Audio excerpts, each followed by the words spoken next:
Ronald, can you hear us?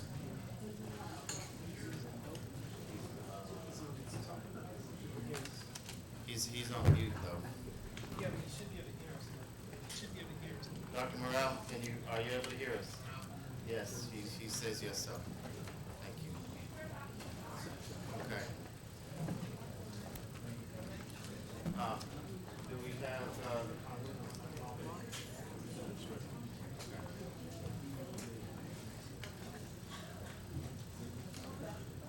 Good evening, everyone. My name is Zev Capo. I'm the president of the Houston Federation of Teachers. Thank you for coming and attending this town hall with us this evening. There are some chairs. I see some chairs in between in spots. If they're not being saved for anyone, if you could raise your hand and let people know that there's room, there's spots available so that we can bring people in. If you're standing in the back, there's some spots available. Okay, I first wanted to go through, thank you all very much for doing that. We're going to have some guest speakers talking to us tonight about several topics engaged around this particular takeover process, but we want to go through our community norms. We do want you to do the talking. We want to hear from the community. But to make sure we hear from as many as possible, we ask a couple of things. One person speaks at a time. We ask that there be no side conversations. We know that you may have a lot to say, but ask that no one dominate the discussion. We really want to hear from as many people as possible.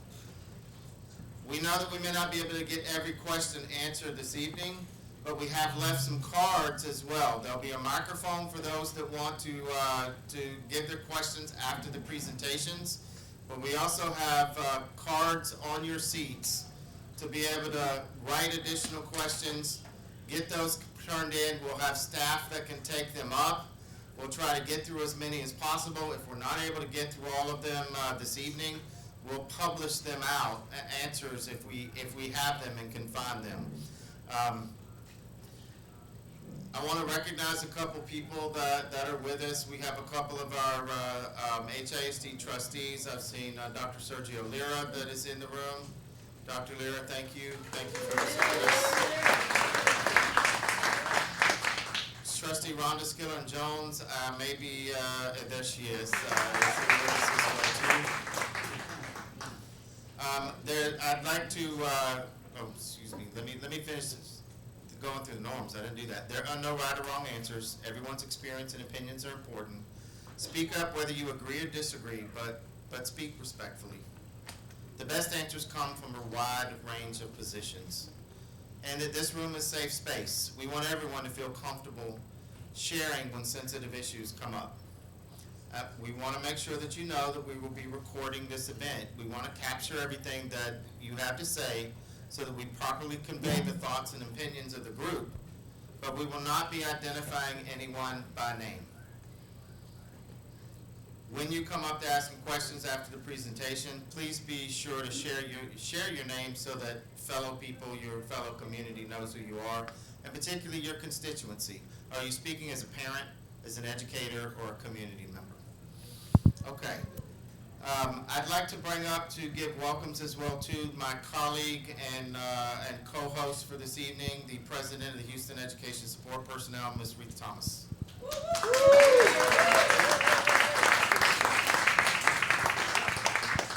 Okay, good afternoon. We want to ask everybody to just kind of relax.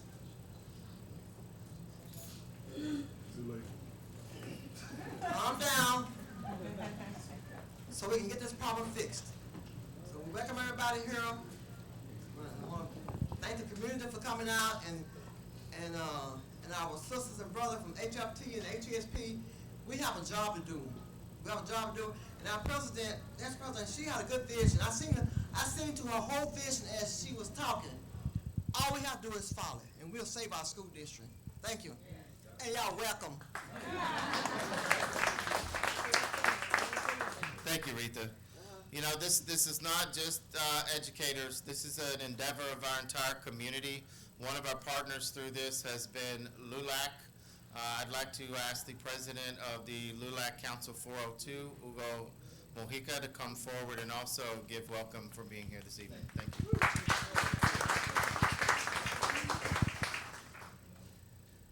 Good evening and welcome all to this important meeting. My name is Hugo Mojica and I'm the president of Council 402. We're known as the Latino Civil Rights Organization for the last 90 years.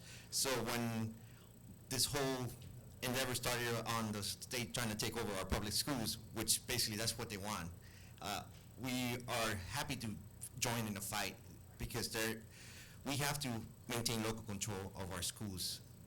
Our kids deserve that. Our minority kids deserve that. And we have been underfunding them for too many decades.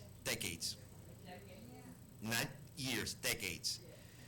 But all of a sudden now it's a problem for the state to come over and try to take over our school districts. Basically what they did is they undermined our democratic process by coming here and telling us this is what we're going to do. So why do we have this entire process of electing people if we're not going to be holding them accountable?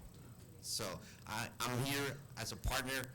We're here as a partner in the fight, and we look forward to winning this fight. Thank you.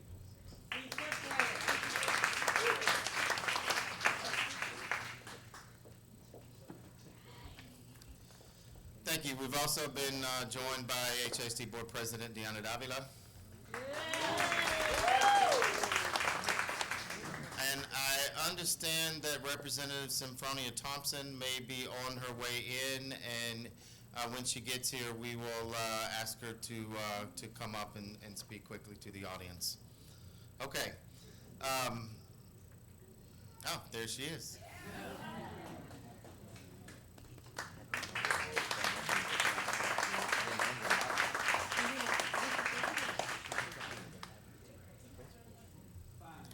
Thank you.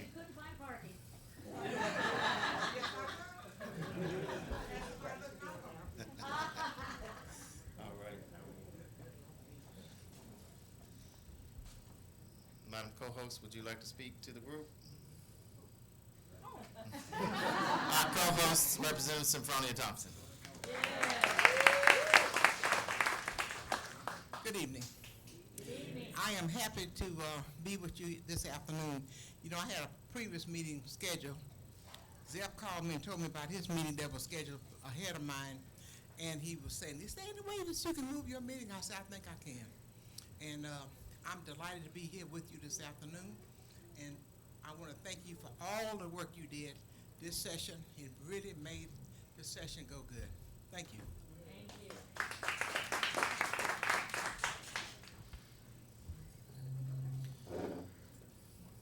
Thank you. And as we get in, there may still be some open seats over here.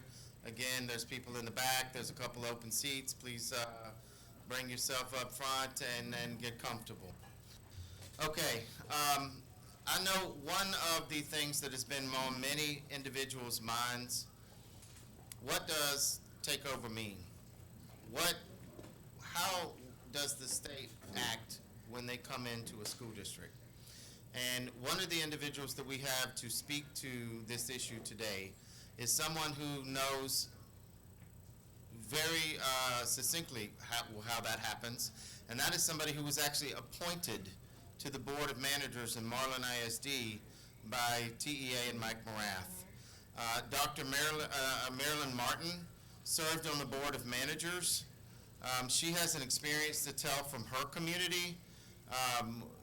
Their community reached out to us whenever they saw what was going on, and we thought it was important that their voice be elevated so that we know what to expect and we know what we need to work on as well. So I'd like to give an opportunity for Dr. Martin to tell her story from Marlin, Texas. Dr. Martin.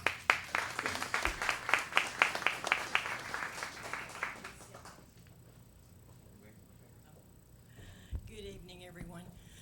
My story is unique. Let me give you a little background. I don't project as well as I used to because I've been out of the classroom for 10 years. In the fall of 2016, the superintendent in Marlin, who had been there a year, met me at a Rotary meeting, and he said, would you come in and work with the schools as a consultant? And I said, well, let me talk to you a minute, because I haven't looked at data, but from an outsider's perspective, your elementary school has been failing miserably for years. The middle school's not much better, and the high school's doing great. Kind of looks like there's a whole lot of cheating going on. And he said, no. And I said, how do you know? And he said, when we tested the kindergartners coming to school in the fall, 3 out of 80 were on level and ready for kindergarten. He said, we still teach reading in 4th and 5th grade. They're not proficient enough to pass a test.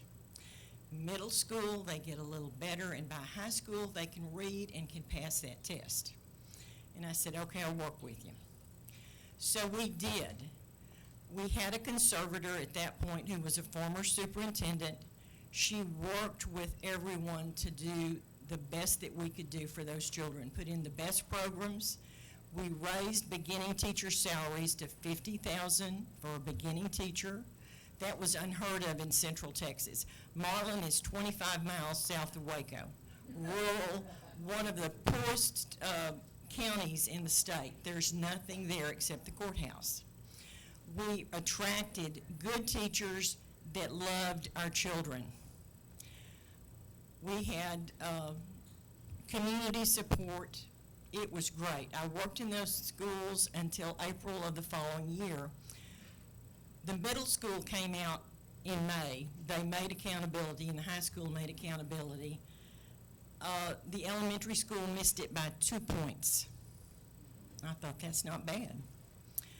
But in July, after I was recruited by TEA to be on the board, because we want an educator on the board who understands data, who understands how schools work, we want all this stuff, I gave up my paying job to be on the school board, the management board. About July 7th, I got a phone call one Friday morning from the superintendent. He was at the airport leaving town to go on vacation, and he said, Commissioner Morath just called me and told me to work out a separation agreement with the board. And I said, why? He didn't give me a reason. And I said, did you resign? And he said, no. I said, do you want to resign? And he said, no. And I said, don't worry about it.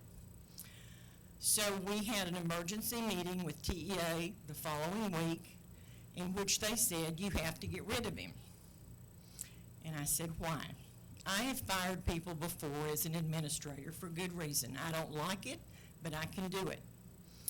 And he said, well, the growth is only 4% every year. And I said, do you realize the growth for the previous 10 years was on a downward trajectory? There was no growth. Well, but 4% is not good enough. He has to go. And our board president said, who was a warden at a prison in Beaumont, I don't fire a man unless he's sitting in front of me. I want to talk to him first. So we had another meeting the next week with TEA and our superintendent, and we asked the same question. Did you resign? No. Do you want to resign? No. I like the kids. We're moving forward. I want to stay. Then forget it. Mike Morath called me almost every Friday afternoon at 5 o'clock, trying to convince me that we needed to get rid of a superintendent. And I said, if you'd talked to me in April, I might have listened to you, but we're about to start school. We don't need instability for our teachers. We don't need instability for our children. And I said, do you realize what the population in Marlin is? Oh, yeah. And I said, no, the outlying districts have taken the top 2/3 of our students. They took the ones who could pass the standardized test. They took the ones who were not discipline problems. We have the bottom third of our population, and our teachers are doing a good job. They deserve more. And more importantly than that, those children deserve that. If I'm going to be on a board, I'm going to work for the kids. They're helpless. They have no voice. Their parents don't know how to have a voice. So that kind of went away, and I thought, okay. I had called my state representative and state senator, and they said, what do you want to do? And I said, we want to fight to keep our superintendent. This is crazy. So we did. The next summer of 2017 rolls around, and TEA decided that they did not like our credit recovery program, which is Odyssey Ware. I've used OdysseyWare before. It's a computerized program that you put kids on who are not going to graduate. Usually it's because they sat in the course a year or 2 years. Their absences keep them from getting credit in the course. The kids don't understand it. You put them in the program, they test out of a lot of things. They can get a credit in a week. It's not unheard of. Well, we don't think they spend enough seat time. And I said, OdysseyWare does not have seat requirements. It's supervised, it's done in school, it's not done at home. It's okay. But I said, I also know that I can get in as an administrator and I can see all the footprints in OdysseyWare. I know who got in at what time and who did what. Well, we have a problem with 3 students. And I said, give me their names. Well, we don't have their names. I said, okay. Tell me what the issue is. Well, they earn 21 credits in a year. Okay. I said, that's possible. So I went to the principal. Marlin is a district of 1,000 kids, so it's not real hard to find 3 in high school. And I said, tell me about these kids. And she said, well, this little girl, her father had murdered her mother and committed suicide. She has not had proper counseling. She is paranoid. Everybody's looking at her. Everybody's talking about her. She will not come to school, and we're afraid she's going to do something to herself. The grandparents had that fear, and they said, could you just put her in there and let her graduate? Sure. She was motivated. The second student was a mother who had moved to the district from Dallas to live with her grandmother. She was motivated to get out of high school and get a diploma. The third was a young man who wanted to join the Army. He needed to be out in May. He was motivated. He got out. I wrote up the report. I hand-delivered it to a deputy commissioner in Austin. I explained everything was fine until it wasn't. Then they had investigation and they interviewed people. I was one of the people they interviewed. And they said, don't you think it's wrong for the superintendent to certify graduates who didn't graduate? And I said, what are you talking about? Well, they were on OdysseyWare and they didn't have enough seat time and they shouldn't have graduated. And I said, you're wrong. They should graduate. They did graduate. Well, all they wanted was information about the superintendent that was negative. They did that to everyone. They recorded the meeting. I knew they recorded the meeting. That was fine. When their report came out, they said, we are taking away your OdysseyWare graduates for 2018, 2019, and 2020, and your district won't make it. Won't make accountability. We said, fine, we'll see you in court. That was mistake number 1. You don't warn people when you're going to sue them. They said, well, you can't take us to court until we finish the investigation. I don't think it's finished today. I went to Austin with the superintendent or the district attorney, and we met with TEA's attorney and the deputy commissioner, and they had sent a preliminary report, and we said, this is wrong. OdysseyWare will verify this is wrong. We will tell you this. I don't know how many districts in the state use OdysseyWare. I'm a consultant. I've been all over the state. We use it because it is our duty to graduate kids and give them that diploma, not give it to them. They've earned it. And they said, well, our investigation's not over, but you're not going to get your graduates back. So, okay, we rock along, and we get to March of this year, and I get a letter saying, congratulations, you're appointed to 2 more years on the management board. And I said, okay. And then a week later, we were going to have our April board meeting, and I got a phone call and said, TEA's canceled the board meeting. You are no longer on the board. I said, okay. That's what happens when you're defiant, I guess. They appointed, they took me off the board, took the conservator off the board. Our board president, who was a prison warden, had resigned because he was driving from Beaumont to Marlin, 3-hour trip down country roads, turning around and going back, and he said, I just can't do it anymore, and I understood that. They appointed 3 more people. The first night, The first thing on the agenda was to get rid of the superintendent. The last thing on the agenda was to drop the lawsuit against TEA. So there was a very vocal new member on the board. It was his first night on the board. He made those motions. He practically skinned the superintendent. He was just awful. He was an awful person. He did this, he did that. None of it was true. And then come to find out, someone finds out that this man has swindled the VA out of $800,000, so he shouldn't have been on the board. TEA's response to that was, we didn't know. Well, that's not true, because when I was put on the board, I had to be fingerprinted, I had to have a background check, things that I did as a consultant. I've been fingerprinted more than most felons in McLennan County. And somehow this guy's report did not go through. So he has dropped off the board. Technically, everything that was done while he served on the board was null and void. The TEA appointed a new conservator when they got me off the board. She came in with the attitude that she knows better than everybody. The superintendent had no voice. He could not make any decisions. She was going to do it all. She yelled at teachers. She yelled at students. Did things that we did not do in Marlin. We did not yell at students, and we certainly don't yell at adults. And the superintendent has resigned. They have crucified him. He can't even get a teaching job right now because they put a stamp on his certification. I'm retired, they can't touch me, so it's okay. The abatement agreement was signed last month saying that they could do business in 2019 and 2020. It's the end of November, no surprise. But at the bottom of the abatement agreement, apparently the board didn't read it, or if they did, they signed it anyway. It says that in 2020, in the spring, if the board does not meet state requirements, the district will be shut down and the board waives their right to appeal the final decision. And it made me sick at my stomach, and I started calling people, and they went, oh no, it's just an abatement agreement. We've done that for 5 years. And I said, did you read to the bottom? No.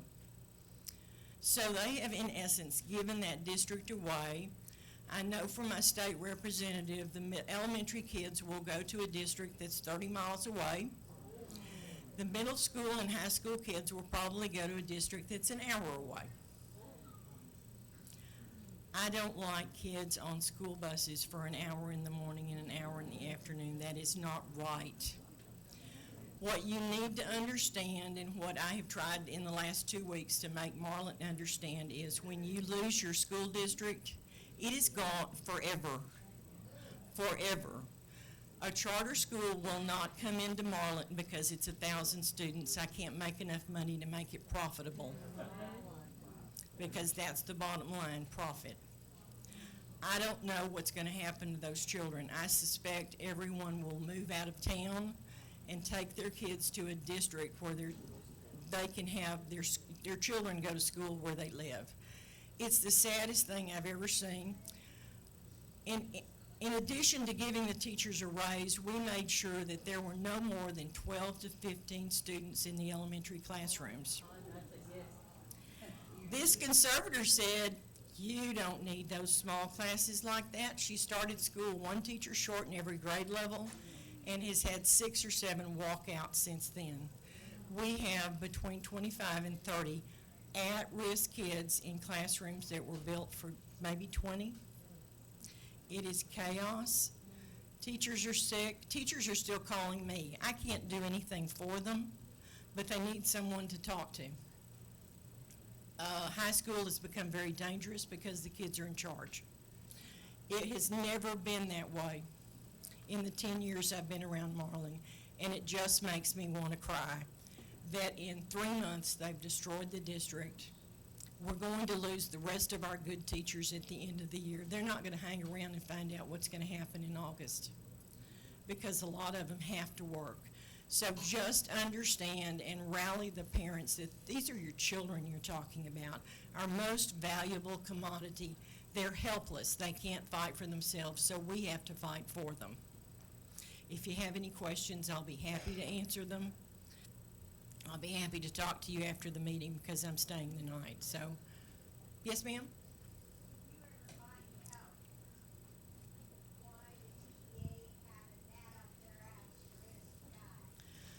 They told me, well, when they wanted to fire the superintendent, I said, we can't get a superintendent in July. All the positions are filled. We're not going to get anybody. And they said, oh, that's okay. We have someone in mind. So, again, a red flag, but I don't obey real well when it comes to doing things for kids because I want what's best for children. Thank you. Thank you, Dr. Martin. Thank you.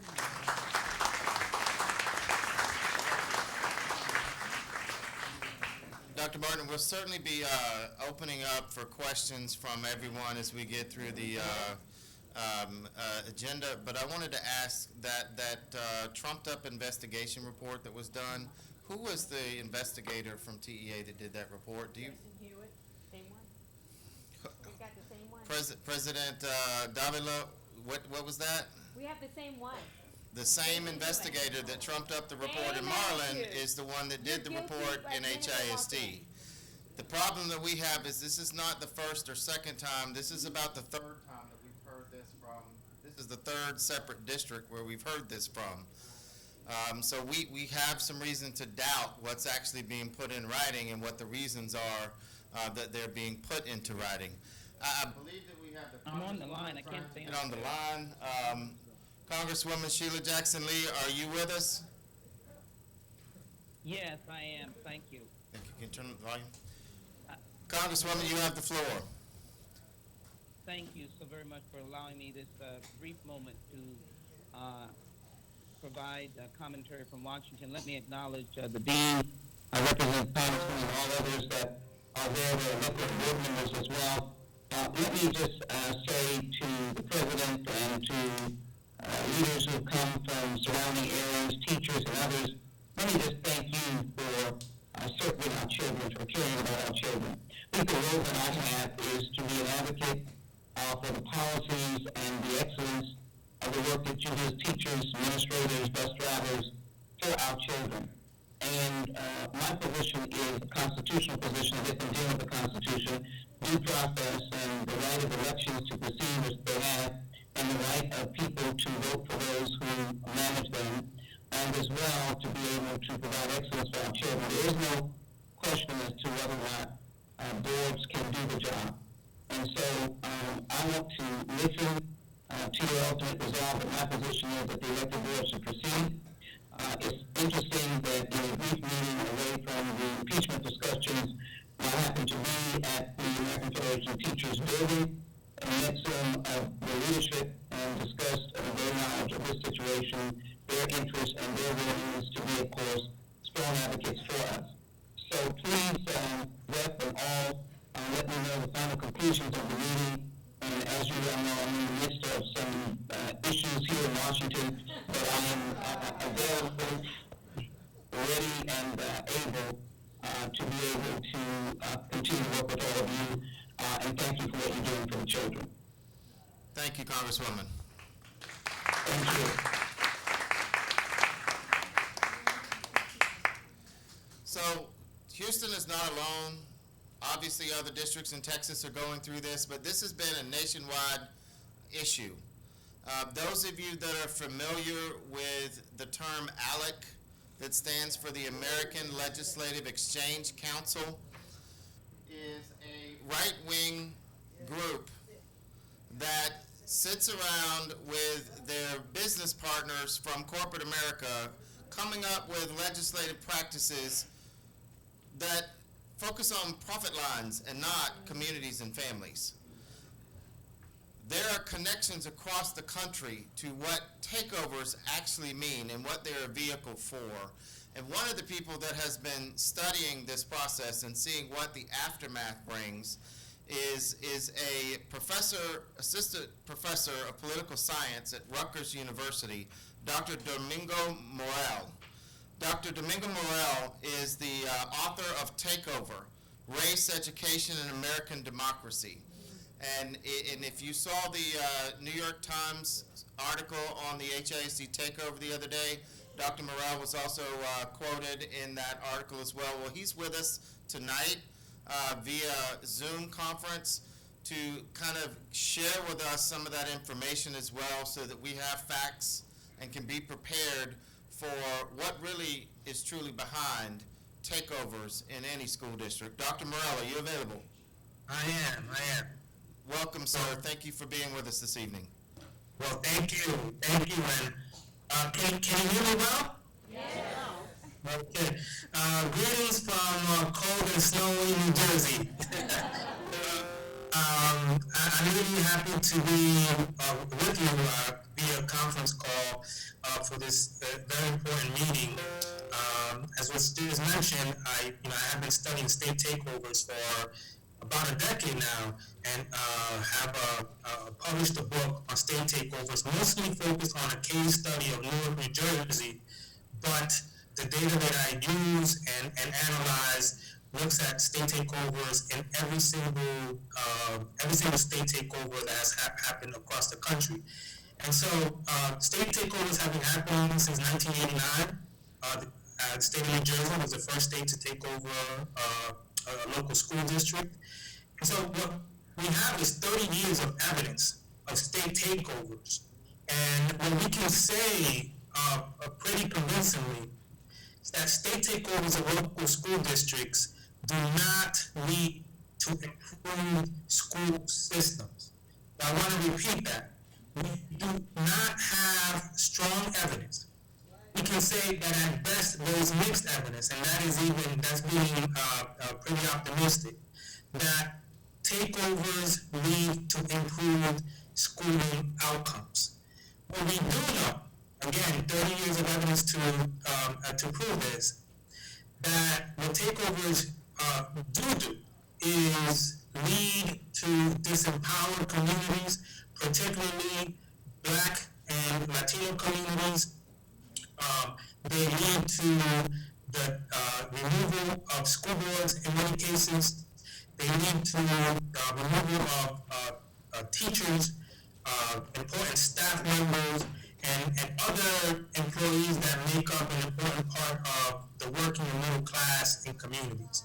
So I think that's important background to understand what takeovers are and what they do not do.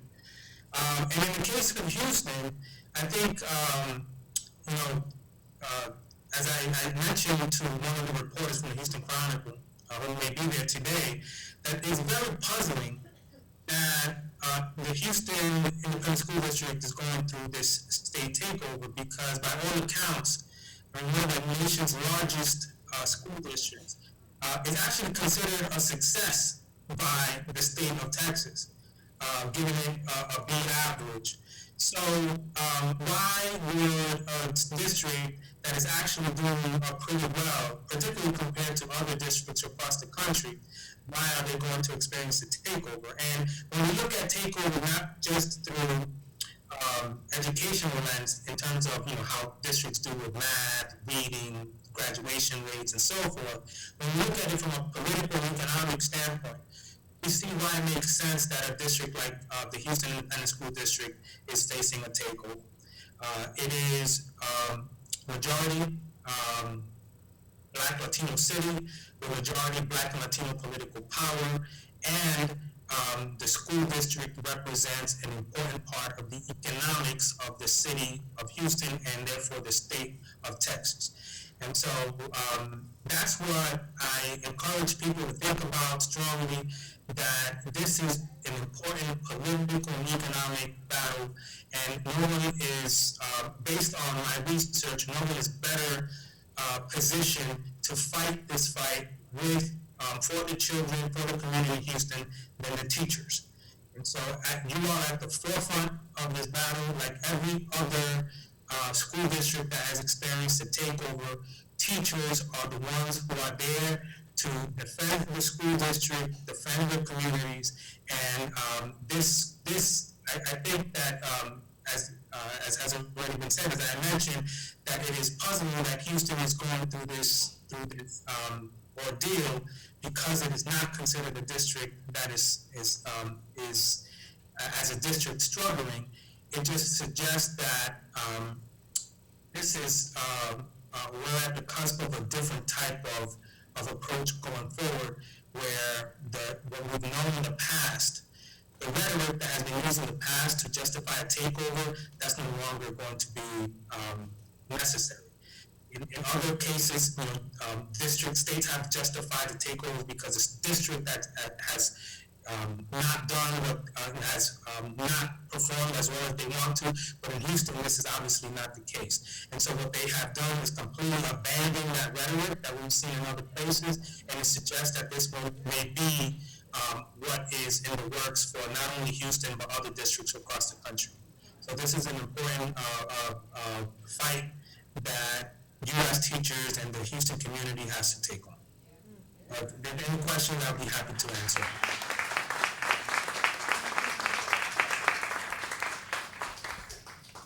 Thank you, Dr. Morrell. We're going to do questions with everybody once we kind of get through the pieces that are coming for everyone here. We also want to make sure that we hear from the voices of those that are having to carry the most weight in this issue right now. Our teachers, our students, and our educators at Wheatley High School have had to bear the brunt of this. Have had to bear this, and one of the messages that we have, and that's one of the reasons we're here in this town hall tonight, is to let them know that they are not alone. That we are here with them. That we know that they are not failures, the students are not failures, the system and the issues that we're caught in and the reasons and rationale behind it are what's the failures. Okay, so one of the things that we have to do as a community is also make sure that their voice is heard. What is happening in their schools is heard. The message from the parents, the message from the students, the message from the teachers. We've got, we had a parent coming. She's late. She's not with us. She's in the process of texting me what I'm supposed to say to y'all. Okay. We have a trusted relationship between parent and teacher. I'm the president of Yes. Phyllis Metropolitan. All right, sister. I'm here to listen, to see what this is all about. Right now, I've heard nothing but negativity as to why. I'm looking for a solution. Yep. I was very instrumental in getting the signatures from the parents and talking with the parents and the students. So again, that's why I'm here. So and I'm listening. We're working on this is about educating what's behind Takeover. And we're coming through this. Kendra, would you and Miguel like to come up and give your thoughts and through this as well too? Okay, thank you. I want to sit there and thank you for all your partnership as we have worked together. Quite often she has come to my classroom and spoke and always supported me as the Government and Public Administration Pathway CTE teacher. So thank you for being here. Today I'm here to speak on behalf of my peers, administrators, and students at Wheatley. Our campus has made double-digit gains in at least 3 different content areas. That's math, science, and social studies. So the work and the transition that you've seen with our new administration, who's only been there, going on 2 years fully, you can really see that work when we're making those double-digit gains. In addition, we're growing our CTE programs. Those are our career and technology programs.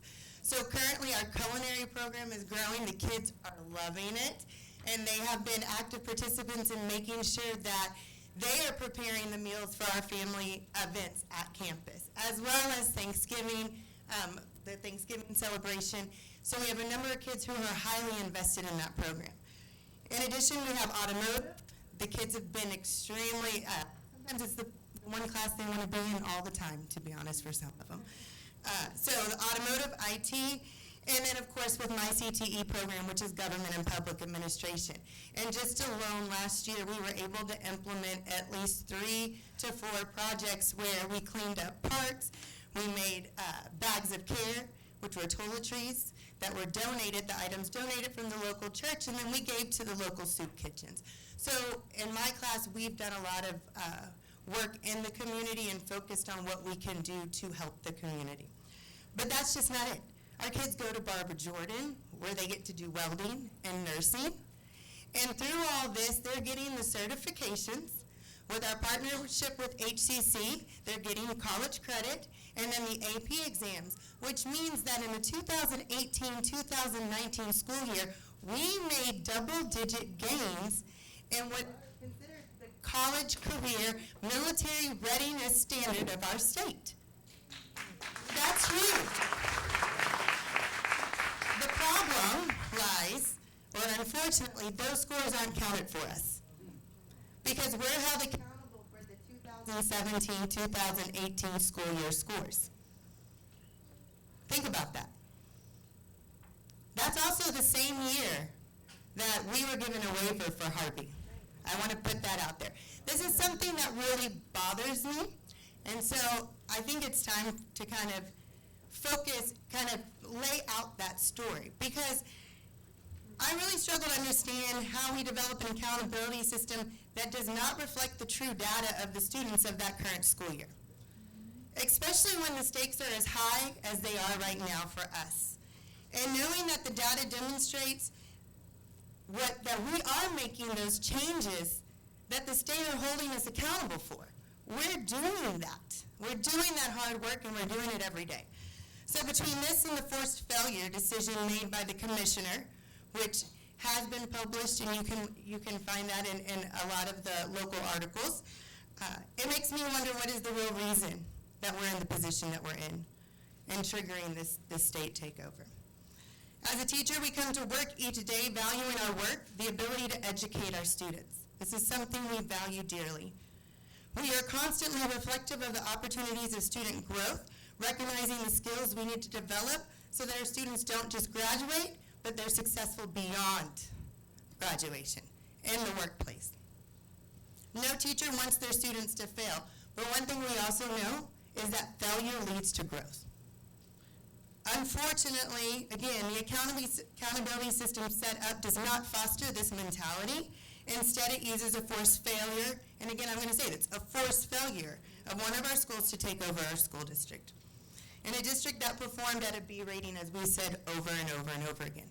So our district is doing well. My children go here, and I'm proud to have children within HISD as well. So I've done my research because it's important for, especially as a government or social studies teacher, you know we got to do our research. And so as I did my research, and some of you may have seen, I ended up pulling up a great article from Forbes. And I recognize Forbes is a decent forum, or kind of when it comes to bias, it's on a good level. And so one of the things that I recognized when I was reading this article is that all of those ideas and all the things that were already shared today are the things that were brought up in this article. The article says 5 reasons school takeovers fail. Number 1, the wrong measure of failure.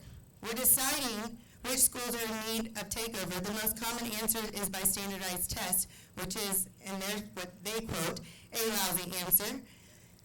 It says this bad definition is important because it's bias and the process in favor of bad solutions. A school may have hundreds of problems, but if all we focus on is the test scores, too many real problems will be unaddressed. And I think we all know that to be very true when you're the one working on the campuses. When you're the one that's dealing with the kids and you're not just the teacher but the counselor, and you take on the many different roles that you take on. A lot of times, too, you have these boards that says they come in and they have the wrong diagnosis. To me, it's very easy that can happen. Our district as a whole has done a great job, especially in regards to wraparound services. So thank you, board members, for making that a priority for us. That is huge at a campus like mine and many others in this district, and it has really been helpful to the students. And then there's additional ones I would definitely suggest for you to please consider reading it. In the end, I want you to know that we have done the work, and then with partnership with our alumni, in partnership with our teachers, and all the other people that are coming to our campus, we are showing gains and we are making progress. And it's teachers like me and Mr. Reyes right here that are there daily. And we are the ones that are working with the kids. And really, again, we are there. We come every day because we want to see that growth. And we know that it's there. We have extremely intelligent and bright children. So, you know, I do have questions when it comes, and these would be my questions in regards to TEA I'd like to share, which is, what evidence do we have from previous takeovers that demonstrates a positive impact on student academic growth? I want numbers moving forward. And I also want to ensure that we have a process of removing. If we have to go down this route, what is that process of removing? Do we need petitions? How many number? I mean, the reality is that we have to be able to hold them accountable. And that's one of the things that concerns me, is that my vote won't count moving forward. And then lastly, let me see, do you have anything, Mr. Miguel? Mr. Reyes? I apologize to you all. I have to do this kind of impromptu really quickly, but my thanks to everyone that's here tonight. It's only with that show, and not just a show, it's only with that participation, and what a coincidence that I was actually teaching this in my classroom today.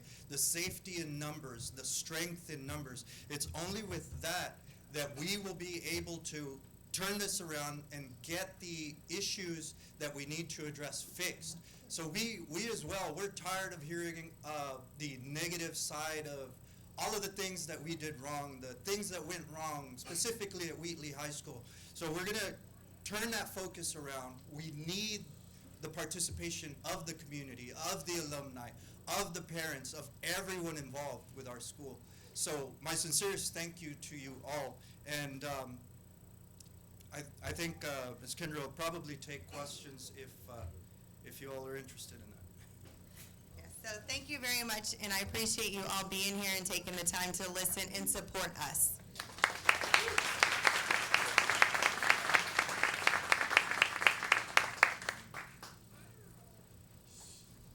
Thank you all. Yes, sir.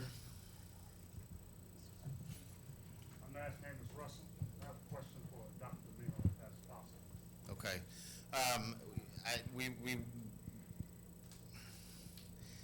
We're about to get to the question points. Can I take the two of y'all as the first two questions, because they definitely were for Dr. Morrell, as soon as we get to the last speaker that's coming up, and we're going to open up to those. Is that okay?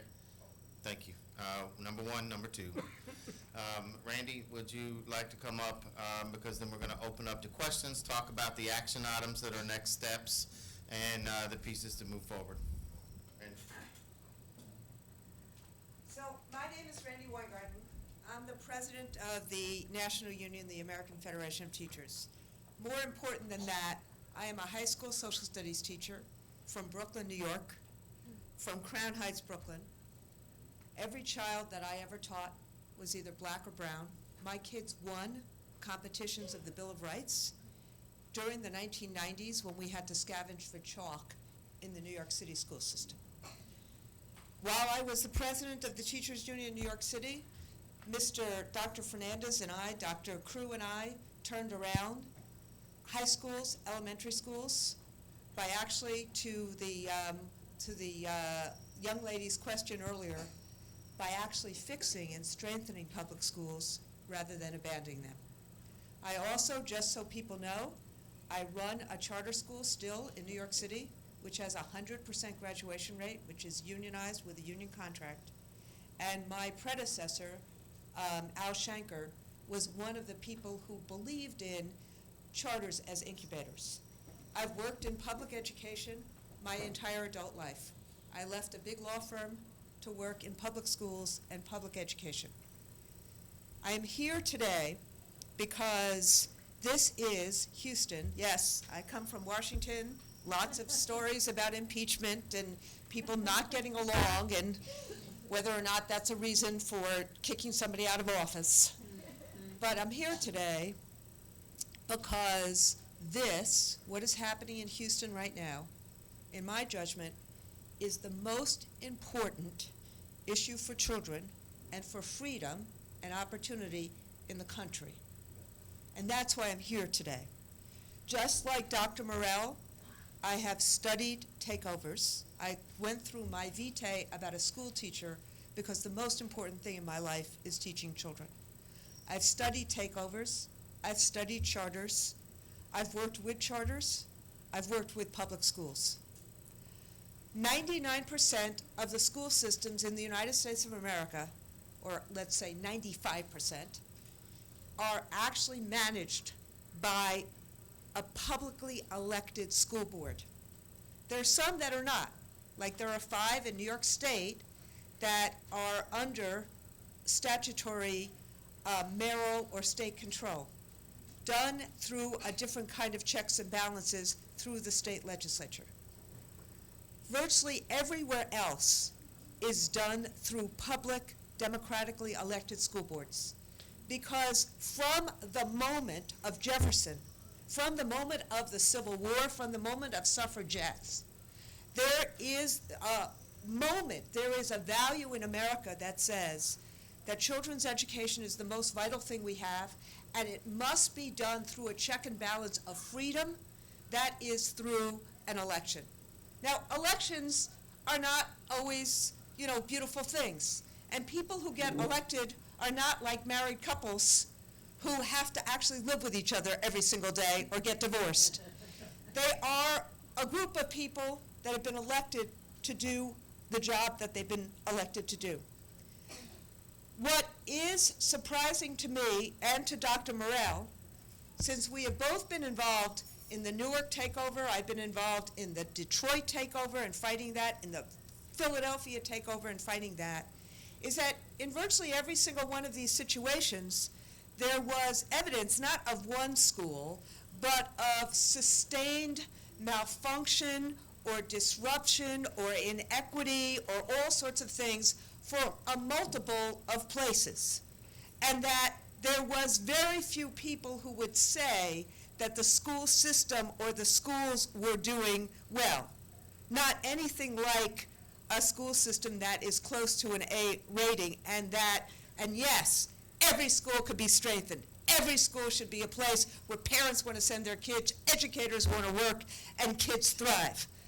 But when you look throughout America, as I have and as I do, we actually look at what is happening in Houston as one of the places that are viewed as successful, because it is one of the places where the board, regardless of whether it gets along or not, fiercely fights for the children that it serves and has fiercely fought the legislature to get the resources, including for community schools and safe and welcoming environments. I saw that very clearly in the aftermath of Harvey.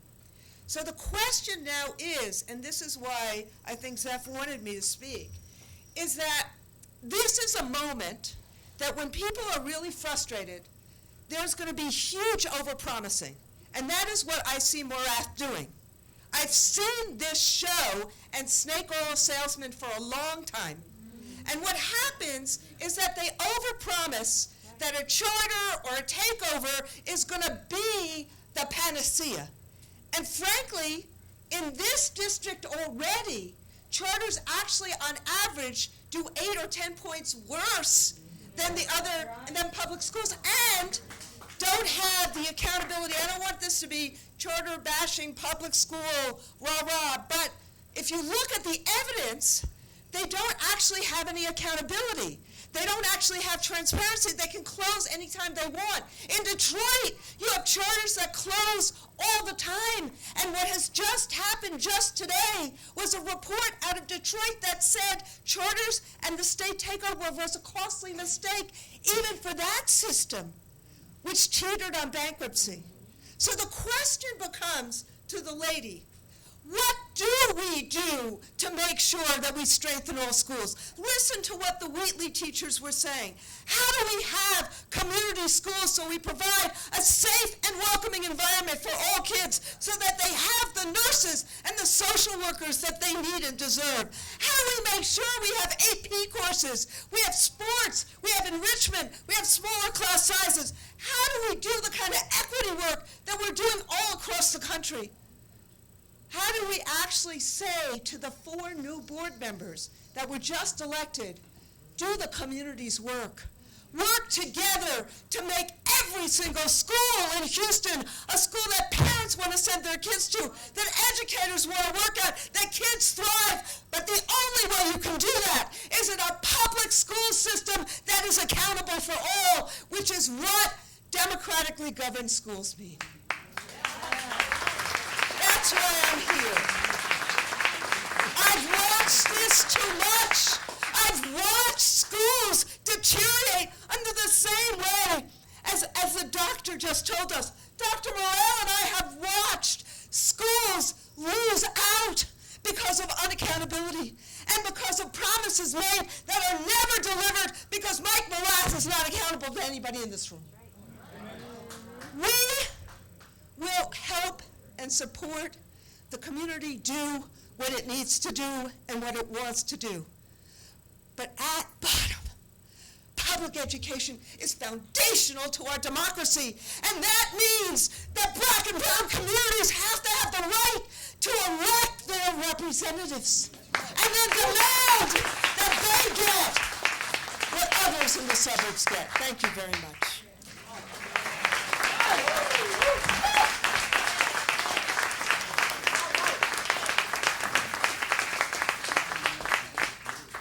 Thank you, Randi. And one of the things that we hear far too often, and this is where we get into, is, we've got to move past what is or isn't, what we agree or disagree with board, with administration, and what have you. The functional piece that we talked about, the thing that is going to make things work, is we have not done enough of sitting down with parents and community members and simply asking the question, what do you want to see in your schools? What do your kids need to be successful? What are the programs that you prioritize? Not what somebody else prioritizes, what you prioritize and want to see, because that's what brings people back to schools. That's what gets them to want to enroll. That's what brings them home. My neighborhood school was a middle school down under 400 kids about to close because nobody spent the time to actually talk to the parents and community about what they had done and what changes they made. That lady right back there, Rhonda Skillen-Jones and I, when Carol was on the board, we sat around my dining room table and started coming up with the plans of how do we talk to and engage our community. Every school deserves that. We had 150 plus of our parents come out asking they just wanted their GT designation so they could follow from their elementary to their middle school. No more money, no more anything, they just wanted that program. Well, why doesn't every community and school in HISD deserve the same thing? We fought like hell and had to fight with the superintendent to get through that done. That was Dr. Greer at the time. That's the kind of thing I think that we're going to get to. The solving is moving past some of those, really spending those times. We are committed to having those critical conversations. If the TEA won't do it, if the school district is not going to do it, we are going to put together a schedule to hit all 9 of our districts, all of our communities, and open up the doors to anybody who wants to come. Anybody who wants to, as a stakeholder, as a parent, as a community member, to talk about not what they don't like, but what they want to see in their schools. Not what doesn't work for them, but what will bring them back. That's part of what community schools, the community schools program was supposed to be about, is what do our families need to thrive? Because that's what we also forget in this process as well too. It's not just about the kids that are there today. It's not just about the students at Wheatley now. It's the brothers and sisters that are coming behind them and the ones that came before them. It's the families at home. It's the fact that we can't sit and just judge the schools by a grade level if we're not talking about the jobs that we're creating or not creating for the parents to be able to take care of the kids and make sure that there's a roof over their head. Why do I have to go across town to be able to get food? How come I have to fight to stay and have a roof over my head because I can't afford the rent anymore? All of these issues impact our families. It impacts our neighborhoods, and we have to work together on all of those because it's not just about schools. Our kids and our teachers and our families do not come to school in a vacuum. They are part of neighborhoods, and we can't close schools. Nobody wants to close schools because you you take the heart and soul of the community out. But we have to listen to people that are there, because what you need may not necessarily be the same as what they need on my side of town or on the other side of town, and that's where we have to start.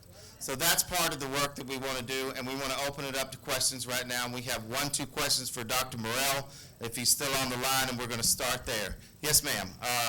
Do we have a microphone somewhere, Vilma? Thank you.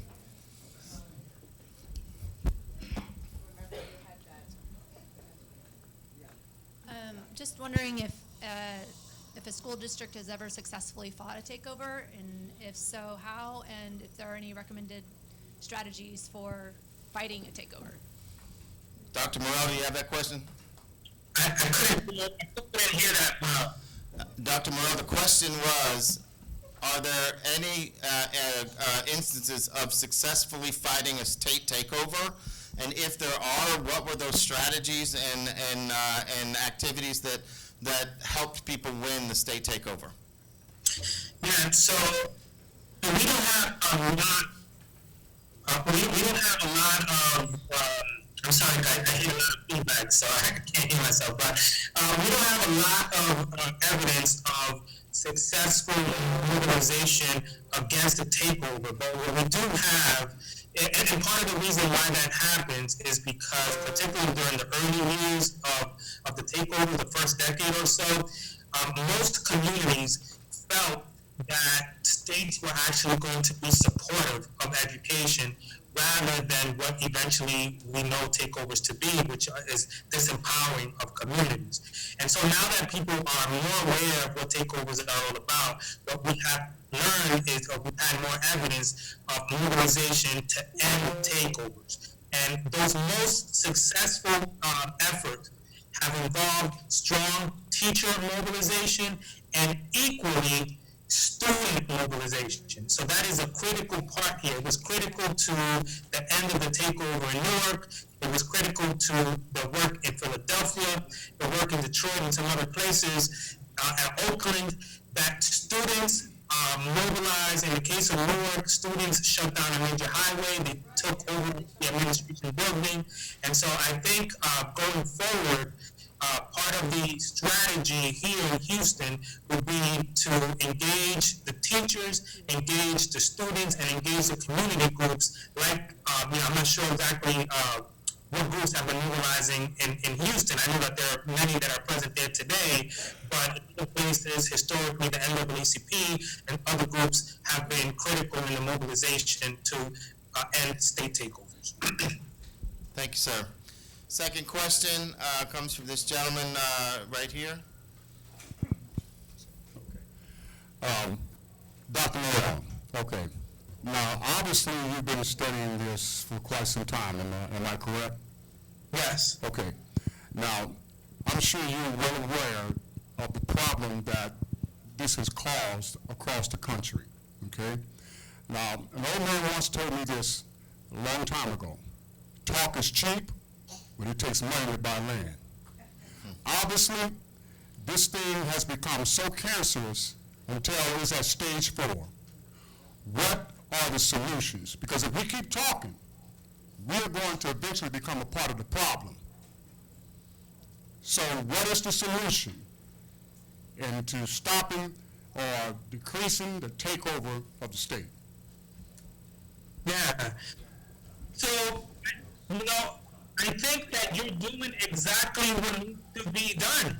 I think that gathering, getting people together who feel the same way about this. I can't, from where I'm looking at right now, I don't know who's in the room, but it sounds like you have many of the key elements of the community that are there, and I think that you need to resist this. And even if it was, thank you, even if the takeover happens, it doesn't end there for you, right? And I think, again, let's look at other places, like in Oakland, like in Baltimore, like in Newark and in Philadelphia, who have resisted the takeover even after it happened.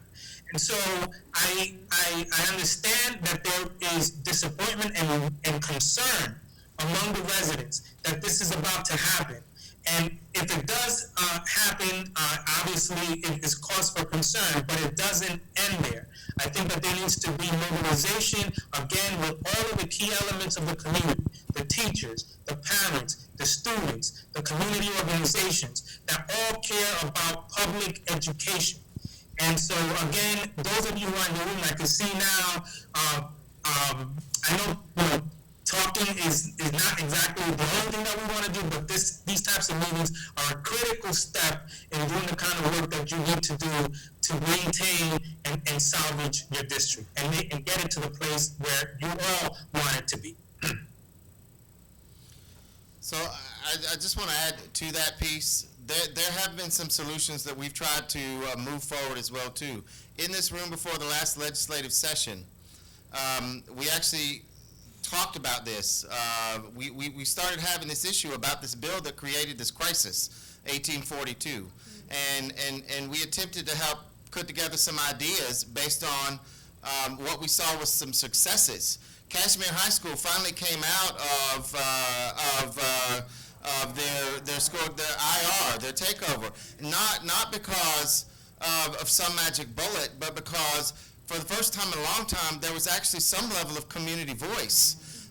Mr. Downey's not here tonight, but he, for a long time, led the community council that was worked with Pro Unitas, one of our members that first started incubating the community schools model to make sure that the needs of families and students were in there. They went from, Rondo, somewhere around 400-something students to almost 800 students now. More than doubled their population. Same thing that we saw happen at Frank Black Middle School. They more than doubled their student population, so they actually had enough funding and resources to make the school work. It's hard, deep work, and we could do that. One of the options that we put forward, and we had one of the state reps, John Rosenthal, put the bill together, is as an option instead of having this entire district state takeover. We said as teachers, we said as educators, we would rather trust our real community, you know, and we said let's put a bill in that says instead of taking over the entire district, we put together a community board that oversees that school and that budget and that curriculum so that parents and others could actually have real voice and the power to actually do something about it. We put together a bill that said there will be so many seats for parents, so many seats for teachers, so many seats for community individuals, and they would get to decide who the principal was. They would get to decide how the school money was spent and what programs were in there as an option, as an alternative to this entire takeover. Let's incubate it. If we're really going to talk about board of managers or community or focus on students and kids, let's really look at it from that direction. The gentleman who helped put this bill in place, 1842, he came to this office multiple times. We sat down and talked about it. Ms. Rita was there with me, and we got a bunch of shine on for a year or more. We got the bill drafted, though. We asked for help because he's on the Public Education Committee. We brought it over. I took it personally to his chief of staff, who then told all of our folks that work in the Capitol just later, oh, she ain't never seen the bill. When I put it in their hands. See, we took some ownership in our organization because we had leaders that decided this was okay at the time, and we got new leaders now because I'm sitting in the state office. And we have to decide as a community, maybe some people, it's time for them to go home, and we need new leaders that are pushing some of these things through. Because if you're not willing to take the step to let Ms. Pamela or Sister Mama Saya or the PTA president or others to have some kind of voice. If these schools aren't working, turn it back to the people that they belong to. Don't turn them over to people for privatization, and that's what this is about. So that's what we want to see in positivism. I trust you all with our teachers and our students a hell of a lot more than I do ask anybody coming from Austin. Just like we heard today, this lady told us, it don't matter who they appoint. If whoever they appoint decides to do something that they want to do because they think it's right for their community, they're just going to get them appointed off and put somebody else on there that's going to do the same. How is that accountable to any of you or us or our kids? That is not the right way to do this. That is not the right way to do this. Now, as far as some of the actions, we have some of the actions in place as well too. The very first one, communication and education is part of what we have to do and continue to do it. Everybody in this room has a responsibility to take the facts and the information and the sheets that we have provided as well, investigate it on your own, decide whether you believe it or not. Look up Dr. Morrell, look up Dr. Martin. You judge those stories for yourself and decide which side are you on. But the first thing that we can do right now out of this room, if you've got a cell phone with you, if you open up your text messages, and the first thing that it says in there is a 2, and if you type in the 2, 69238, 69238, and in the body of the text, type in HISD. You should receive a link to be able to send a letter to the commissioner. You will also be included in informational pieces that we can push out about all of the actions that may or may not be going on around town. We're not the only ones doing things. We've got community organizations that are also doing things we want to hear about. Yes, the number is action number 1, simple action 69238 is the number to text to, the body HISD. Once you hit it in there, hit send 69238. Can you actually print it up on the screen?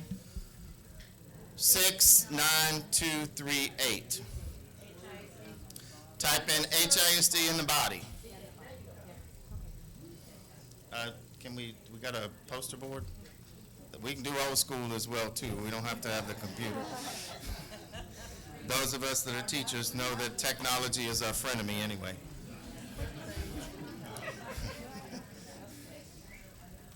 (69238) in the text number, HISD. You should get a link to send your own letter. That'll be your proof that you're in the system so that you can continue getting additional information. So I know that we have some other things going on. Miss Maxey, you've got something you wanted to talk about? An action? Do we have the microphone up here before we get, I know that there's a couple questions as well too.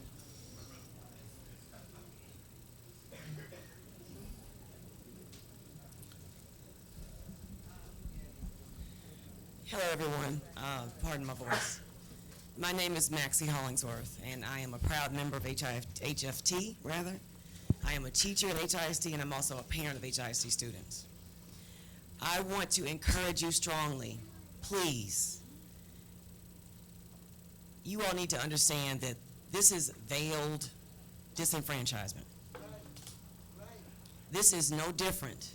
This is absolutely no different. And I know this, my ancestors telling me this in my bones. And that's not hyperbole, I feel this. This is no different than black codes, than Jim Crow. This is no different than pushing out Chinese Americans, Japanese Americans into internment camps. This is the beginning of all of that. It started with an innocuous statement that seemed very benign, and all of us fell for it. All of us fell for it. This is the time to use common sense, which I tell my daughters every day. This is common sense. My father told me when I was little, if it walks like a duck, if it quacks like a duck, you can bet your you know what, it's a duck, until it shows you something different. TEA is quacking. Okay. So all of your complacent neighbors, your complacent co-workers need to get off of their duffs. Protect, if they can't protect the kids they teach, protect their doggone jobs. Meet them where they are. I'm a teacher, I meet my students where they are. So if your co-worker is more selfish or self-involved and self-absorbed, meet them where they are. Talk about the paycheck. Meet them where they are. Meet me at the rally on Thursday. Meet me at the rally in January. If y'all don't understand now, you will feel it later. We will all feel it later. Okay. We will all feel it later. We don't know all the details yet of the rally, where we're going to be on Thursday. So we have, thank you, I just wanted to bring it up before we get to these next two questions. We have an option. It's right now set for Hattie Mae White. There was going to be a board meeting that day. This is the date that the court hearing is being heard in. There was an option to change it to Wheatley, and as they said, let's listen to the community. Let's decide what they want to do. There were some people that said, let's lift up Wheatley, let's bring that to the center of the fight, or we can keep it at the school board level. So we wanted to hear feedback from the community before we made any changes, but right now, it's set to be at HISD. Okay, so I actually, on Thursday, will be in court in Austin because I am joining a lawsuit against TEA. This is how much I believe in this.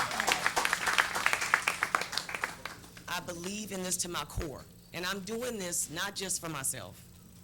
I'm doing this for everybody that came before me to fight for me to be in a engaging, integrated school, public school environment. I'm doing this for my children. I want them to see that I am more than just talk. I tell them every day, don't be a talker, be a doer. I'm doing. And y'all better do too. And y'all better do too. Thank you. Okay, before we get to the next couple of questions, we need a motion to hold the rally at HISD or a motion to hold the rally at Wheatley from the floor. Is there a motion? Anybody on the floor can make a motion. Kendra? I motion to hold it at the current location. And I can tell you reasons why not to hold that at Wheatley. Okay. I've been quiet. But that, if that's the case, that we have discussion so that people can speak before, for and against. Yeah, so Correct. I motion to hold it at the current location. Motion to hold it at Hattie Mae White. There's a motion in multiple seconds.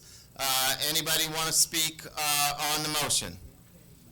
Anyone want to speak for it? Y'all want to have it at Hattie Mae White. Okay, that's fine. I don't have a problem with that. Okay. All right. Okay.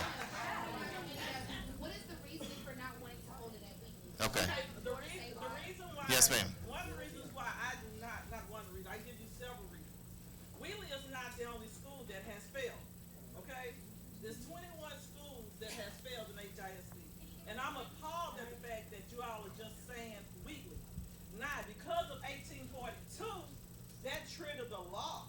Correct. Now, many of us opposed that law, but that law exposed what has been neglected, not just by HISD, by TEA, the school administration, and also by us as community leaders. That's what that law has done.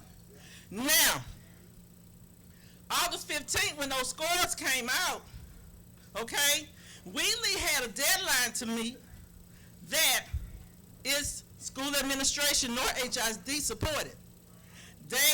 No meetings was held for the parents or the students to explain to them what was going on and nor what the process was. Now, for us to approach those students, talking to them about something that they know very little about, I think that's wrong. And that's something that we should not do. We should take the time to gather up the communities together, not just your organization, not just TEA, not just HISD, but together to talk to them about what's going on and what the process is. Because, like, I will agree with Ms. Yarbrough, our students are doing very well over there. They have accomplished a lot. But we have like 3 schools in our feeder pattern that has failed. Okay, it's not just Wheatley, y'all. District 2 looks bad. And like my friend here said about the cancer, anytime there's a bad organ in the body, we want to remove it or we want to put something new in. And the Bible tells me, my Bible says you can't put new wine in old wineskin. So maybe we might not need to reject, but find a way to work together. Because it is about the best interests of our children, and it's the city, man. This city is growing every day. And our children need to and should be a part of business development, working in corporate, not going to prison, to learn a trade and work for free. So we need to find a different way to do this and quit crucifying one another. Amen. Yes. So right about that one. January 6th, we set a date for anybody that's part of a group that has a steering committee who wants to come up with those dates. We welcome anybody that's there. If we don't have to take the lead on it. We took the lead on bringing this out to open this conversation. Take the lead on setting that meeting in Wheatley and wherever that you want to invite everybody that you want, and we will help you. Yes, thank you. Thank you.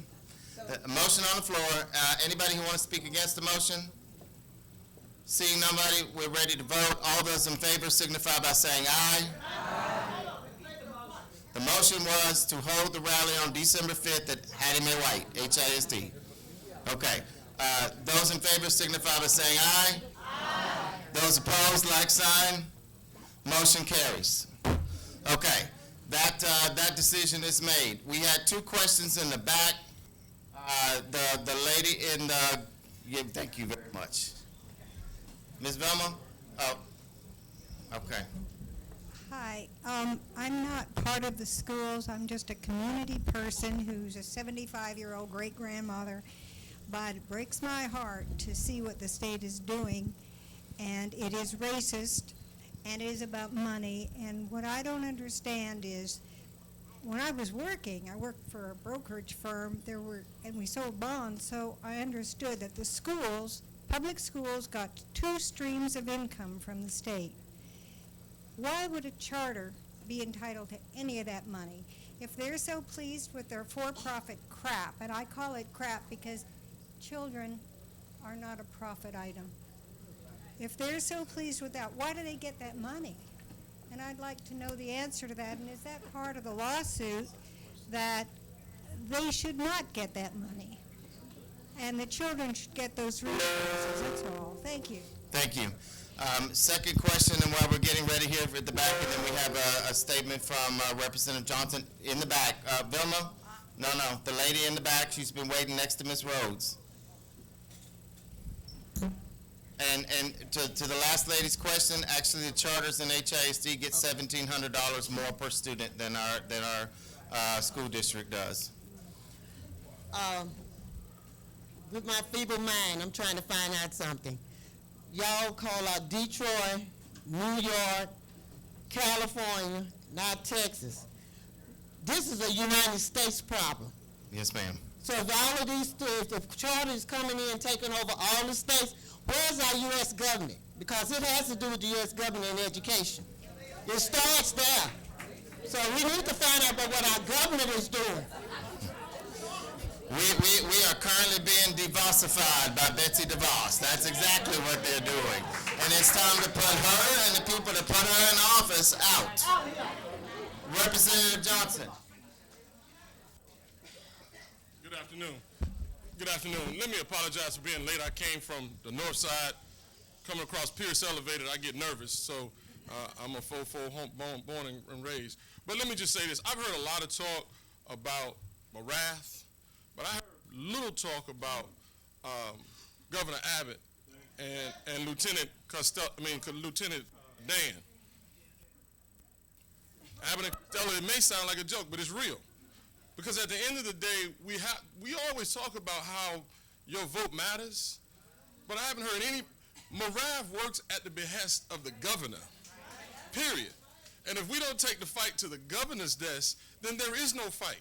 So we have to take this fight to the governor's desk because we have to make sure that the Republicans understand that we're just not going to sit back. It's not those of us who in here who vote, because everybody in here votes. It's about those who don't vote. So as the young lady just mentioned about take your neighbors and take your friends, it's important that we send a clear message during the next legislative session, during the next voting session, that we have strong numbers to make sure that this doesn't happen. As Democrats, we fight time and time again to bring more money to public education, only to get pushback from those that are in control of the House, and that is the Republicans. And so, while this may not sit well with many of you, but at the end of the day, this is a fight that we have to take to the Republicans to make sure that we have the power that we need. Ms. T, myself, and all the other Democratic legislators that are wanting and willing to put the money where it needs to be, and that is in public education. This young lady said, just let us teach. That's all we want you to do, is to teach our children. But unfortunately, we're sitting back fighting with the Republicans about something that has nothing to do with education.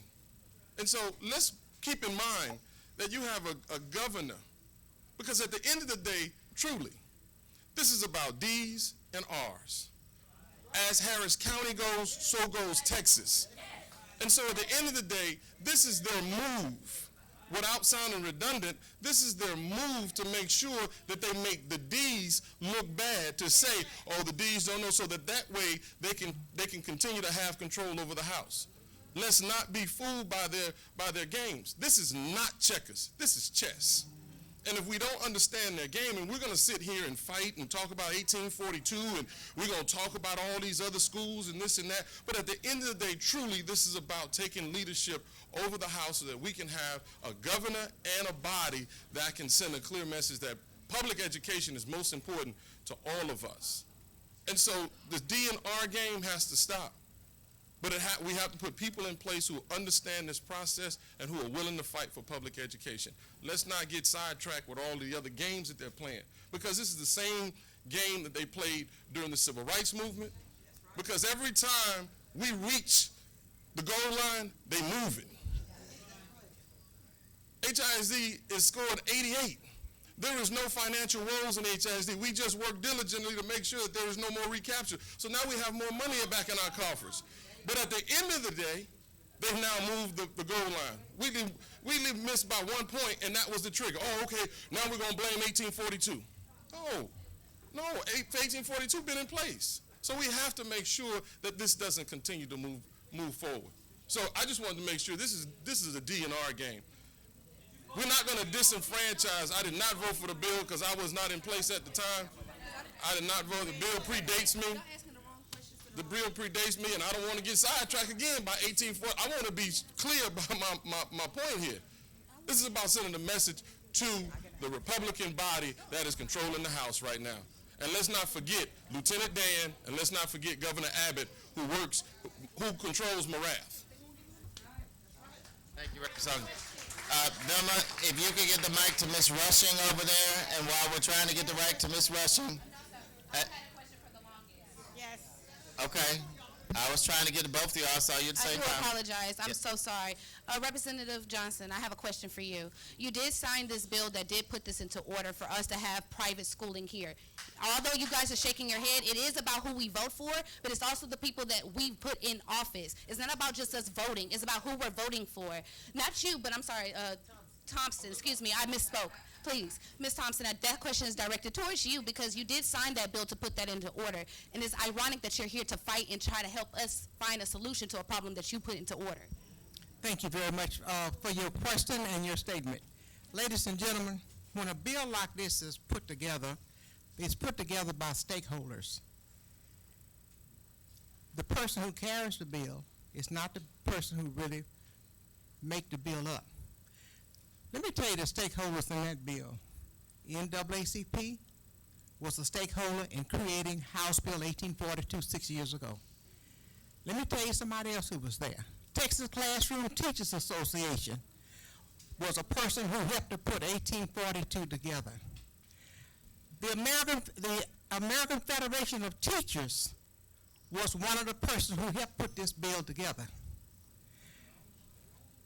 Raise Your Hand organization was one of the stakeholders that put this bill together. When the bill is put together by all these stakeholders, these persons are putting together the bill so that these bills would fit within the community that they represent. And they have skin in the game because they want to protect their communities and be able to bring the kind of transparency and accountability in public education that we have been talking about for a very long time within this state.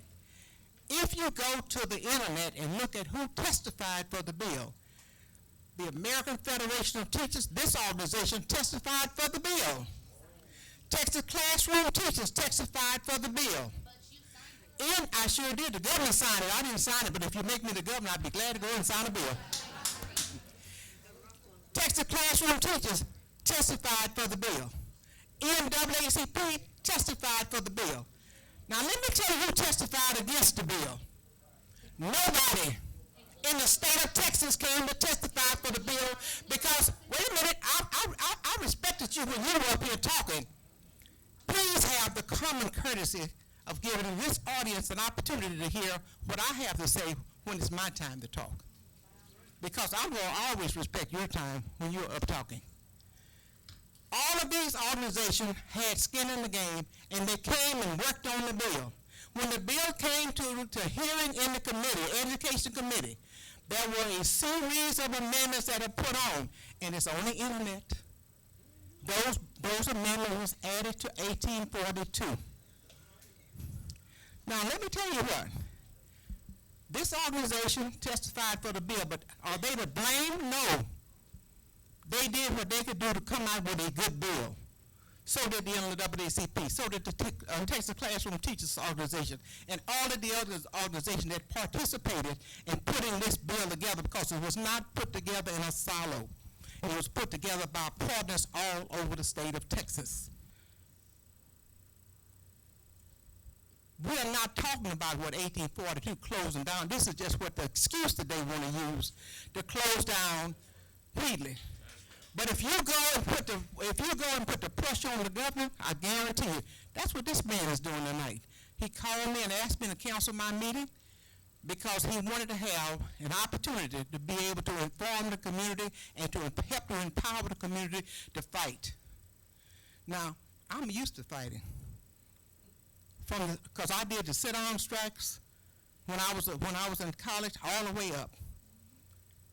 And I don't mind fighting, and I'm not scared of fighting, and I'm not scared of nobody. I'm just putting that out right now. Not scared of nobody. I just want you to know that. Ain't scared at all. And I tell you one thing, I draw a line in that sand. If you come across that line on me, I'm going to tell you something. I'm going to defend in front of you. I'm letting you know that right now. But I have a lot of respect for this man right here. When he asked me if there was a way that I could remove my meetings, I first said no, and then I thought about it. And then I said yes. Because I knew that he had a plan to fight to save this district if he could. And I'm here to help him put some skin in the game. And I'm going to tell you again, I voted for 1842 because the stakeholders of this state put that bill together, and nobody, I don't even think that you even came up and testified against the bill. Nobody testified against that bill. And the public was opened to it, and it was on the internet, and it was available for anybody to come to Austin. And if you couldn't come to Austin, you could write a letter, or you could send an email. And I never remember seeing one from you.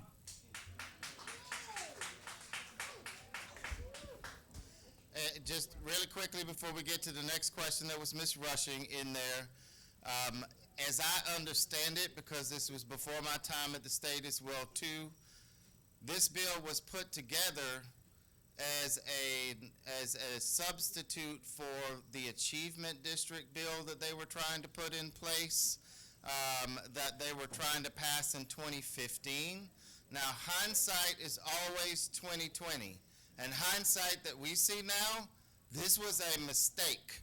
It was as bad or as insidious as the achievement bill was in 2015 that was being put together. We have to convince people, and we have to say it's okay to make a mistake. We have to talk to the people that are willing to then go back and say, how do we fix it? How do we bring it forward to get it right? We're not going to be able to change everybody out, but what Rep. Johnson said is if we can change out enough to bring some balance back to the legislature, then we have a lot more opportunity to fix the mistakes of the past. And I said that earlier. I took ownership of it. We fixed our issue. I can tell you, my administration of the state will never support anything like this bill moving forward. Whether it is a substitute for something worse or not, what we've seen out of this and the lesson we learned, they're going to come for you. You damned if you do and damned if you don't. They're going to come for you. Come now. If you're going to come, bring it now. Let's not wait and wait it out 5 years, because that's exactly what happened. They just look for one way to get there. Bring it forward. Ms. Rushing. Yes, ma'am.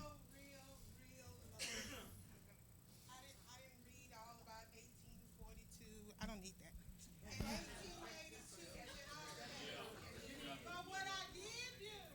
They can't hear you in the back. They can't hear you on the screen. Decentralized district. Yeah. So with us being a decentralized district and us having a school like Wheatley that failed, you all, it's not the people in Austin's fault. I'm not going to blame them. I'm going to say, you can let go. Let go. Okay. I'm going to say that in my community and other meetings I've gone to, because I've been following this, because I have time. When the communities come together and start demanding what they want in a school and stop having unhealthy relationships with leaderships of their school for the fact of who's in your household and your household only, when you stand and have those real conversations, it doesn't matter who they change out on the board of managers. The next person that comes is going to have the same conversation. I've gone to too many schools where people are making deals with administrators at those schools, and the schools are not going forward. I live in the Madison community. Our school was on a downward spiral. Darling was second from the bottom. Now Darling has 1,300 plus students. We have a good principal. You know why? Because we made it known that we will take nothing less.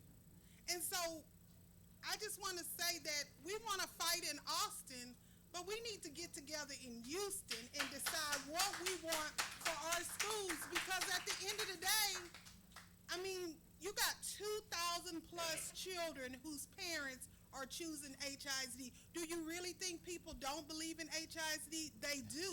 But us who have loud voices, what are we really doing to ensure that on these campuses things are happening the right way? Why did it take this for us to come together? I ask that as a parent, because at the end of the day, those children live in our households. They don't live, where are the parents? Where are the parents? Who are y'all talking to? Those are the parents who keep making the decisions, who have children come to school and be off task. These children react to what they see. And somebody is putting this on social media right now, and children are watching just to see how much we care about them, so that they can rise to the occasion. And so I just want to say, I followed it, I know. But I'm telling you, there are a lot of disenfranchised people who don't understand all of that. But they understand nurturing, they understand hard work, they understand consistency, they understand constant, they understand we want better for you, they understand that we're going to give you access to resources you've never seen before.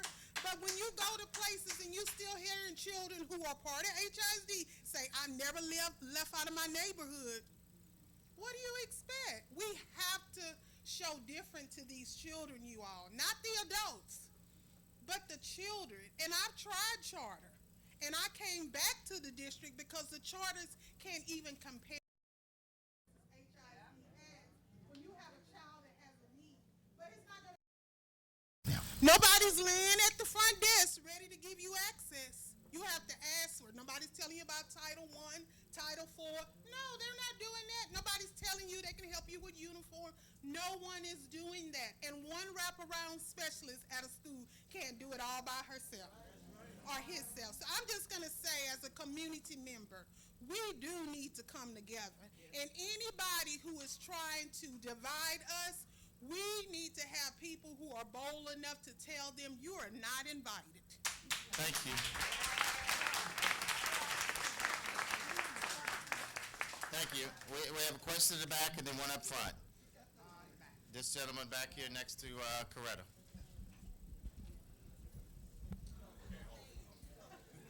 Thank you. My name is Travis Bolts. I'm actually running for state representatives in the district south of y'all. That's District 29. So, Mr. Johnson, if you want to talk about bringing some fight to Austin, I'm all ears. We have two very good, strong public schools, public school systems, Pearland ISD and Alvin ISD. We do not have charter schools, and I'm sorry I'm not going to be able to join y'all on Thursday because we have the meeting for the first charter schools coming to bring charter schools to Pearland ISD. So my question for y'all is this: if we can gain from y'all's hindsight and we look back 5, 10, 15 years, what could we do different and what can I do down in my district and in my county to help make sure that we are not fighting this in 10, 20 years down the road? Thank you.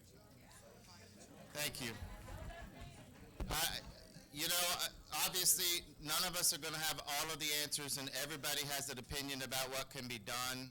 But I think that one of the biggest mistakes that were made, especially we see it happen in urban school districts all the time, is whether it's the accountability systems, whether it's the starving and shaming, we are afraid to turn control over to the stakeholders in the school.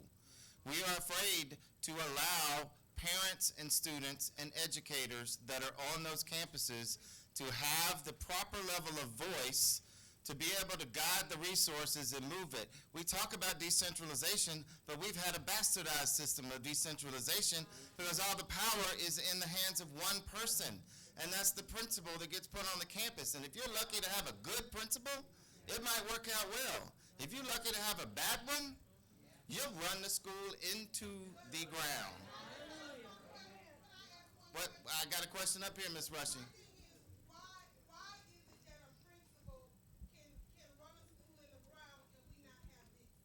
Right. Vilma, there's a question up front, right here, and then we'll go back over there. Thank you. Now the house is on fire. So we can sit about and we can do all the things that we say, that we see. You have to realize that this whole situation was created from 1998 with the different trustees that came in. They brought Saavedra in, they brought Greer in, they changed the rules. They made sure that you put inexperienced principals at schools that needed experienced principals. They made, as a matter of fact, they even made it to the point where teachers didn't even have to teach 2 or 3 years before they became administrators. And then they changed the rules, they changed the laws. Now, I'm a teacher, 24-year teacher, I'm a parent, I'm a community advocate, I'm a community activist. Everything that people have been screaming about, I've been going to the board meeting on any side of town to say exactly what I'm saying now. But it matters not what happened since 1998. The house is on fire. So you need to get it in your mind. And like Representative Symphonia Thompson said, I've been let go, I've been fired, I've been threatened with arrest. I'm not afraid. Now it's time for you not to be afraid and for the other teachers that are in the union or not in the union to not be afraid. But right now the house is on fire and we have to put water on it together. Thank you, Larry. Ms. Pamela,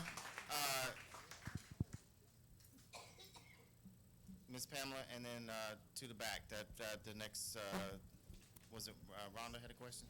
Thank you. Okay, you're going to hold it. Okay, fine. I just wanted to say that what people don't understand is that this has been a process that has taken more than 2 board cycles. Mm-hmm. I started talking to the board about 5 years ago. It was a whole different breed of cat.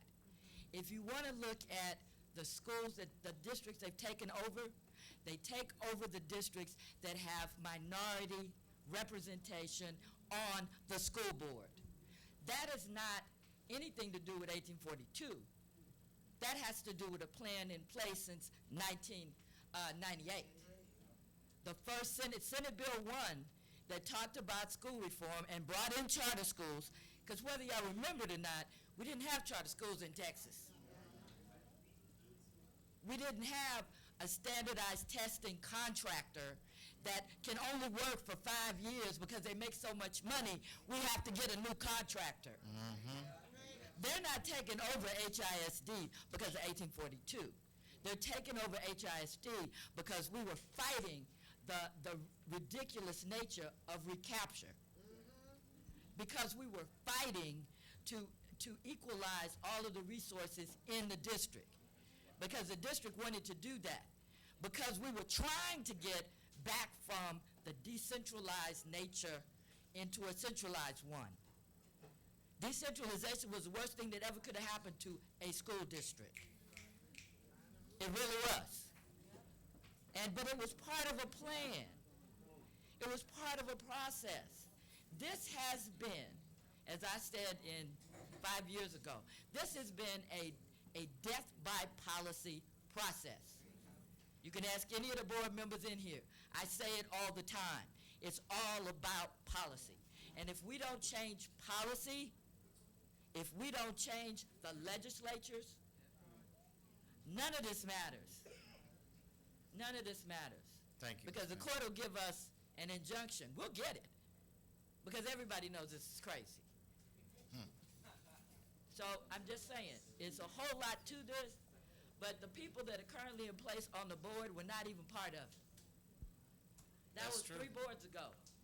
That was a whole 2 superintendents ago. Thank you. There's a question here in the back, Bilma. And was that it? Okay. And the Sister Mama Sonia. I don't want people to miss the rulemaking. So the bill is 1842. What's problematic is the rulemaking, and people don't know that. I've had to explain over and over in the community. Once a bill is made, there are rules to the bill. The commissioner essentially controls one person, every single school in Texas through his rulemaking, because the rulemaking says, well, we can ignore 1842 if you charter your school. We can ignore 1842 if you close it. We can ignore 1842 if you reconstitute it, right? All of those things are gateways into making the school a charter. The rulemaking is the problem, and the only person who decides what the rules are is the commissioner. So essentially, you have given, through rulemaking, the power of every single school in Texas over to one person who is a pro-charter person. The rules can be changed. Even if 1842 is not repealed, those rules can be changed to say, okay, if 50% of your schools are on their way up, or whatever it is, the rulemaking is the key to that, and we need to focus on making them change those rules. That is exactly what Kendra was saying in forced failure. Thank you. Okay, Rita, and then we got some actions to close out. I'm sorry, Miss Sister Mama Saya. And then Rita. In 1954, Ross v. HISD was filed.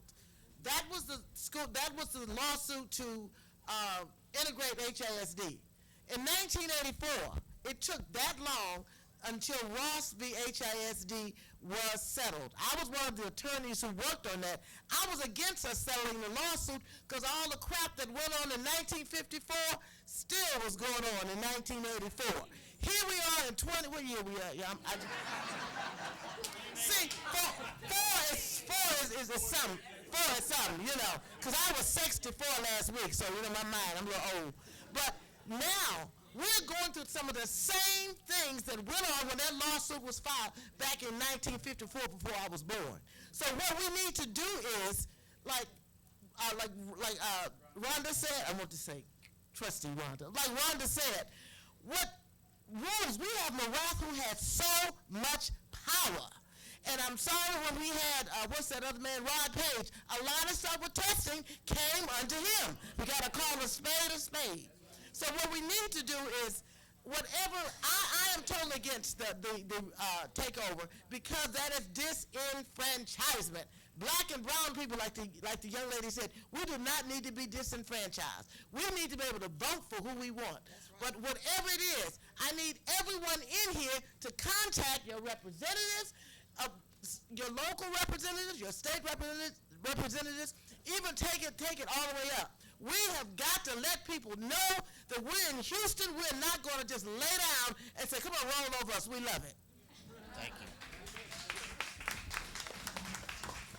And I agree with you. I agree with everything you say, sister, because I want everybody to look around and see who's sitting up in here. Look around. See you. Black and brown. Black and brown. And why should we, what's up you, Gail? I see a little salt out there. What you call those Quakers? You got Dr. Reagan sitting there too. You call them a Quaker too. Because y'all look at the history, what's going on. As long as you let them divide you, we're going to continue to sit here and talk about a bunch of same old shit.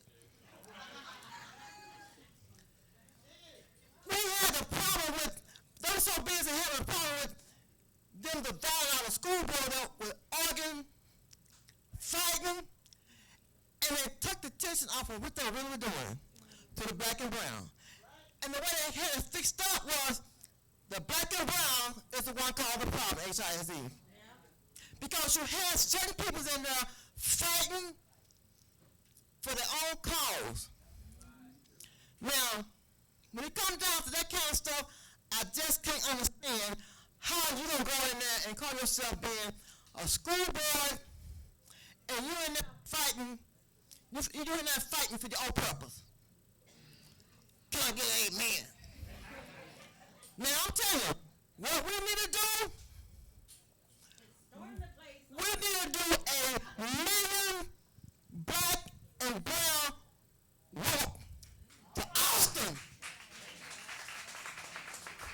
Now send a message. Like I said, Morale, he's sitting down here scaring everybody, bullying people, punking us and everything else, and they making us, they try to get me fight against my white brother here. You know, for real, it's for real. We got to stop all that old bull call, y'all. We got to come together. Got to come together. So, it is what it is. Look around and see. We want the best education for our black and brown kids, too. Thank you, Retha. All right, before we close out, we have some action items. Coretta. Okay, so before we leave this evening, we want to take this time to invite everyone out to extend an invitation to the newly elected board members. We talked about solutions. That's the first one. Let's hold them accountable. We gave them your vote. Now it's time to make your demand.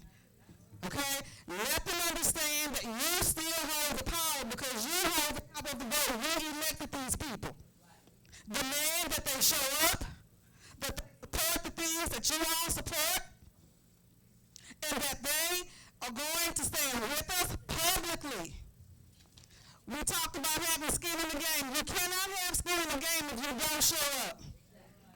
You got to show up, stand up, and be counted.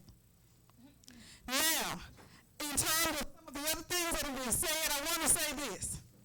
Sometimes there are unintended consequences. So I want to say, we can forgive that. We can move forward, and we can work together. As Randi said before, we can work together to change those rules. This is where it begins. Go home, go to your neighbors, your churches, your workplaces, get 2 or 3 people involved and bring them with you to the rally. Then we can find the location. Hattie Mae White. At Hattie Mae White. Have them there, have them with signs ready to support. Turn their presence into power. Let them understand they still hold the power of the vote. Thank you. Thank you. Give this gentleman here. Each of you have a packet in here with the information that you need, with the flyers that are in there. if you want to, sign up before you leave. If you're willing to speak at your church so we know where it's at. If you're willing to write a letter so you know where it's at. If you're going to attend the rally in the back so you know where it's at. Yes, sir. Last question here. Okay, I appreciate it. I'm glad our representatives and maybe a future representative they have not left yet. I've talked with a number of the school board members before. My name is Patrick Huff. I'm a former principal in the Klein ISD. And folks, the worst thing that ever happened was when we began to label our schools based on how we did on the test. I was lucky enough to work at schools that I didn't have to worry about my outcomes. I was a principal at Club Middle School and Klein High School. But that was before AYP got really tricky. School failure is a manufactured myth. And it only punishes the Title I schools. So the representatives, if you want to do a service to everybody in education, you will get rid of the evil, which is the accountability system. It has to be done away with. Politicians cannot be trusted with testing outcomes. It just can't happen. We got Seven Lakes High School. Okay, I'll wrap it up. Seven Lakes High School in Katy has a mobility rate of 6%. Wheatley has a mobility rate of 31%. You can't compare the two, and yet they are graded on the same system.